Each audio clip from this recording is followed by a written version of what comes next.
आज मुझको 9 घंटे तक सीबीआई हेडक्वार्टर में बुलाया गया था और मसला तो यही था कि एक्साइज पॉलिसी में सो कॉल्ड जो घोटाला हुआ है सो कॉल्ड उसके बारे में पूछताछ होनी है, जिसके बारे में बीजेपी बार बार कहती है 10,000 करोड़ का घोटाला हुआ, दिल्ली में 10,000 करोड़ का एक्साइज घोटाला हुआ।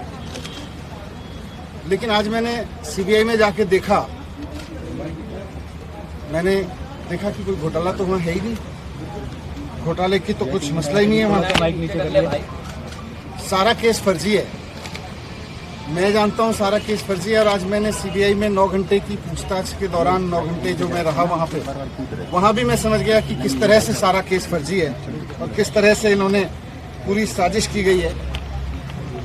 आज मुझे समझ में आया कि इन्होंने सीबीआई में केस किसी घोटाले की जांच के लिए नहीं करा रखा, इन्होंने सीबीआई में जो मेरे खिलाफ केस करा रखा है वो दिल्ली में एक्चुअली ऑपरेशन लोटस को कामयाब करने के लिए करा रखा है।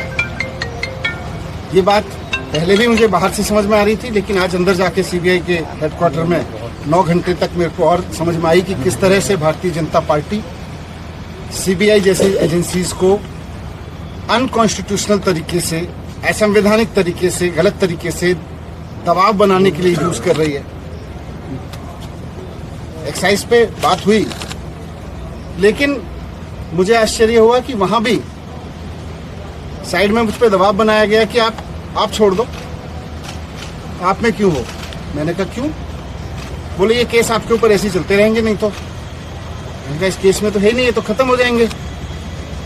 तो मुझे कहा गया कि साइड में कि सत्येंद्र जैन के पास कौन से केस हैं, सत्येंद्र जैन के ऊपर कौन से सच्चे केस हैं, वो भी चल रहे हैं। 6 महीने वो जेल रह सकते हैं तो 6 महीने आप भी रह सकते हो।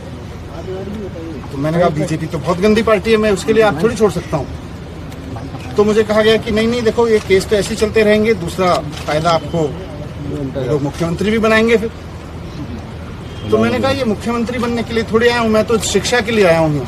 राजनीति में हम आना नहीं चाह रहे थे, हम तो शिक्षा के लिए आए हैं, ईमानदारी से काम करने के लिए। मैंने साफ साफ बोल दिया कि भैया मुझको तो खुशी मिलती है जब दिल्ली के रिक्शे वाले का बच्चा इंजीनियर बनता है, तो उसमें जो खुशी मिलती है मुझे सीएम बन के खुशी नहीं मिलती, सीएम बनने के बारे में सोच के खुशी नहीं मिलती। एक दिल्ली की मेड की बच्ची जब डॉक्टर बनती है तो मुझे खुशी मिलती है। मेरा जीवन शिक्षा को समर्पित है, मैं इस तरह के ऑपरेशन लोटस के किसी दबाव में नहीं आने वाला। इनको जो करना है करें, पूरा केस फर्जी है, कहीं दूर से दूर तक कोई सच्चाई नहीं है उसमें, कोई 1 करोड़ का 1 रुपए का कहीं कोई घोटाला नहीं हुआ। ये बीजेपी वाले कहते रहे और दबाव बनाते रहे 10,000 करोड़ का घोटाला हुआ है, कोई घोटाला नहीं हुआ। आज मुझे वहां से भी समझ में आ गया।